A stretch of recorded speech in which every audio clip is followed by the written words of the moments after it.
শুভ দুপুর বন্ধুরা। মর্নিং ভিডিওতে যখন তোমাদের আমি বাইরের সাইডটা দেখাচ্ছিলাম তখন দেখেছিলে জানলা খুলতেই রোদে আমার চোখ বন্ধ হয়ে গিয়েছিল। আর এখন দেখো কি জোরে জোরে বৃষ্টি হচ্ছে। তোমাদের এই সাইড থেকে দেখালাম, এবার উঠোনের সাইড থেকে তোমাদের দেখাচ্ছি, তাহলে ভালো বুঝতে পারবে। এই দেখো উঠোনের জলও জমে গেছে অনেকটা। আর দুটো আর জোজো বেঞ্চে বসে বৃষ্টির মজা নিচ্ছে। দেখো বৃষ্টি দেখছে আর দু ভাই খেলা করছে। ওদের ছোটোবেলা দেখে আমাদের চার ভাই বোনের ছোটোবেলার কথা মনে পড়ে গেল।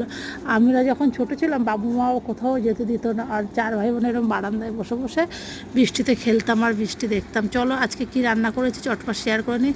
গরম গরম এক গামলা ভাত, লাল শাক ভাজা আর কচুরলতি এনেছিলাম। কচুরলতিটাকে আমরা সর্ষে দিয়ে করিনি, এমনিই ভেজেছি রসুন আর কালো জিরা ফোড়ন দিয়ে। আর তোমাদের তো আগেই বলেছি রবিবার হলে আমার রান্নার চাপ কম থাকে। ভাই চিকেনটা রান্না করে, দেখো ভাইয়েরও চিকেনের পাতলা করে ঝোল হয়ে গেছে। আর মা আর আমি চিকেন খাই না বলে আমাদের জন্য ডিম সিদ্ধ।